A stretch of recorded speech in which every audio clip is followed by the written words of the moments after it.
Okay, so this video is going to be a little bit longer, but I'm getting a lot of requests to kind of share some best practices and top tip knowledge for those of you who might be searching for a point of sale system.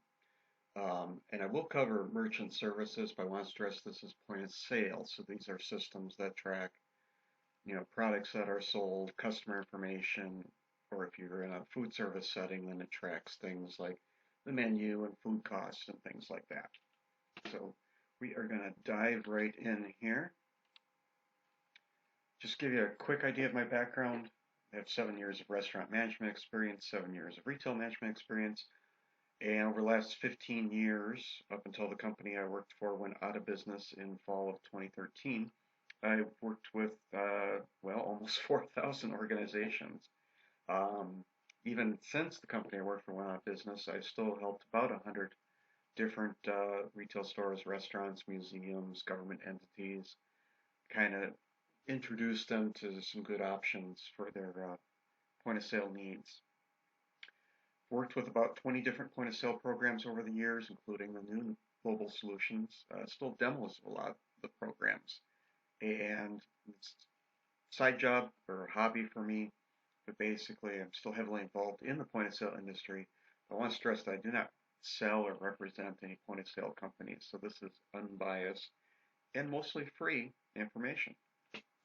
I'm going to go really fast through this, and then I'll put my contact information in the video description if you need to reach me to clarify what I'm rambling through here. But basically, as you're searching for either a replacement system or a new system, you want to kind of start with a wish list. And this is just some high-level examples, but start thinking about what you want from the system in regards to inventory tracking and reporting, customer tracking and reporting. Do you need an accounting interface?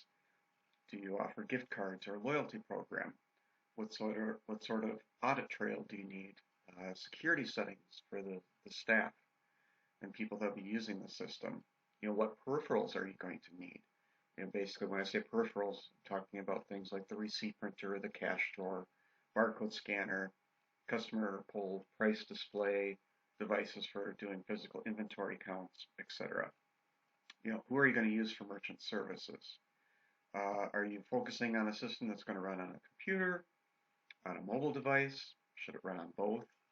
And just keep in mind, mobile solutions, they generally have monthly fees, whereas the computer-based point-of-sale solutions or systems generally have annual fees in addition to that, the upfront purchase price. If you're big enough to have an IT department, what are they comfortable with? What are their requirements?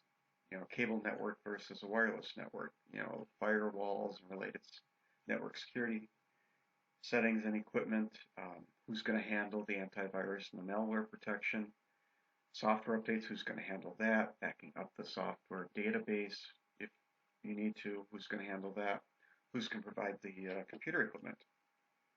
Also start thinking about what you want in a vendor. Are you comfortable with them being outside of your local area, or do you want someone there, that can be on site to help you with things like training, installation, and ongoing support? Think about the warranties on everything, how you're going to obtain paper and label supplies, and factor in some ongoing costs for software updates and support contracts as they apply. And then be sure to designate a key person in your organization that's going to handle all the point of sale type things. Just it helps to have one key contact. So here are some gotchas to avoid as your quest for a point of sale system. Avoid point of sale systems that require you to use a certain company for merchant services. Best example there is Square, Harbor Touch, the Intuit point of sale software, Clover. Reason being is you're going to be locked into using them for merchant services. Of course, merchant services is debit and credit card processing. What I've seen over the years is when you're locked in, they're going to raise your rates. I don't care what they promise up front. They're going to raise your rates. And, even if you're a fairly small business, say maybe doing 100,000, 200,000 a year in gross sales, and most of that's, debit and credit card as payment, even if they're just charging you a 0.5% is what I kind of see, in the various systems, including Square, by the way. Um, that can be two, three, $4,000 over the course of 5 years. And I don't know about you, but I personally would rather have that money than be giving it to a merchant services company. Next one, don't buy different parts from different vendors. You're gonna get stuck in what I call the blame game. Basically, if you piecemeal things out, you're gonna have a heck of a time getting support. And one vendor is gonna blame the other vendor, and you're just gonna stuck in the middle while you're still trying to run your business. So it's not worth it. Don't do it. Long run, you're not gonna save any money anyway.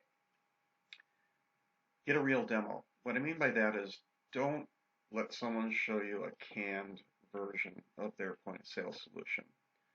They need to be doing the demo on an actual live copy.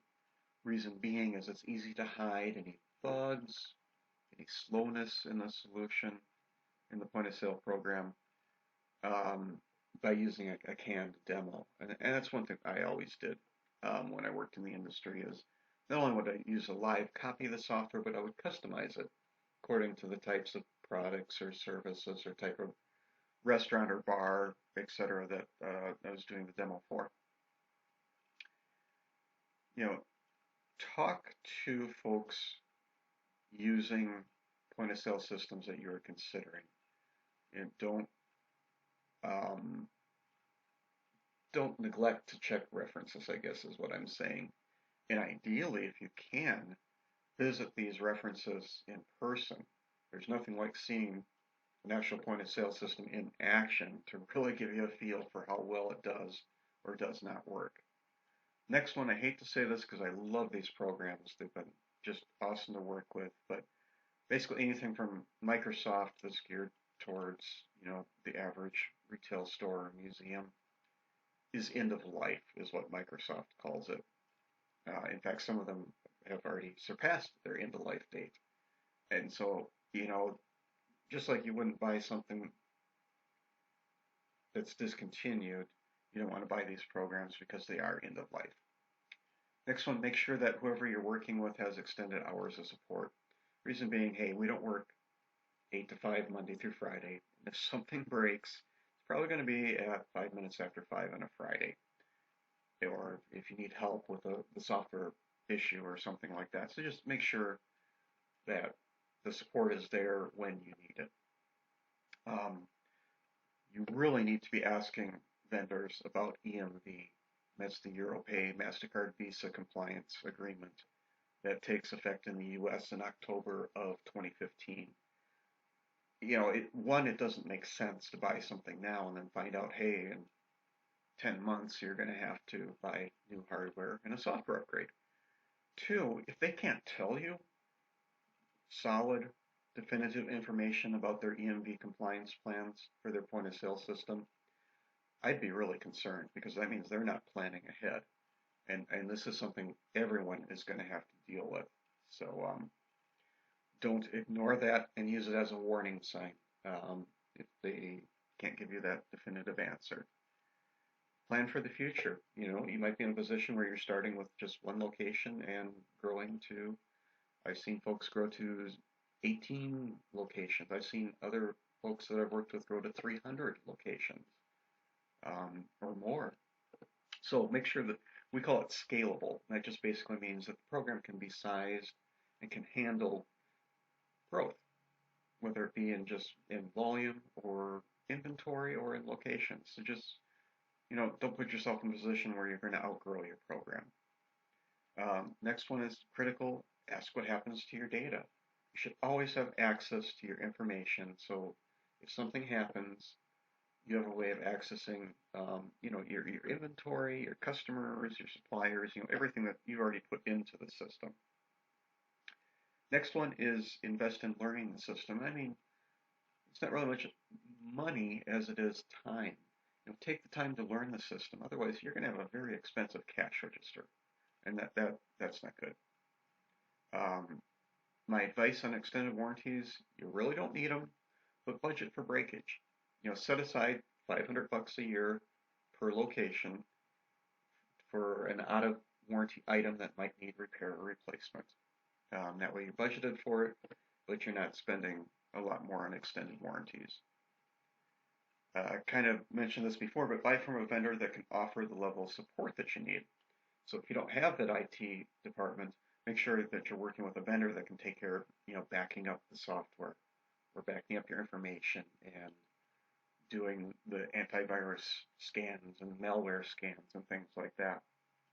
Um, Make sure you're budgeting correctly for a point of sale system. There's a pretty easy way to calculate a return on investment with a point of sale system, and that will give you a good idea of what you can afford realistically so you're not underbuying or overbuying.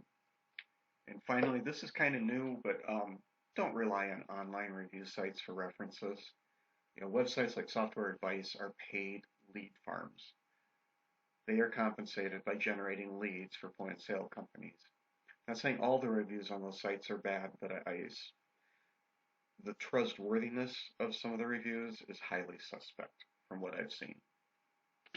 So I went through that extremely quickly because I know it can get extremely boring when videos get long. So here's my contact information as well as my point of sale blog site. Again, it's free and unbiased information, assuming you're not going to take up more than 20 or 30 minutes of my time. Obviously, folks who need more in-depth, I am available to do that.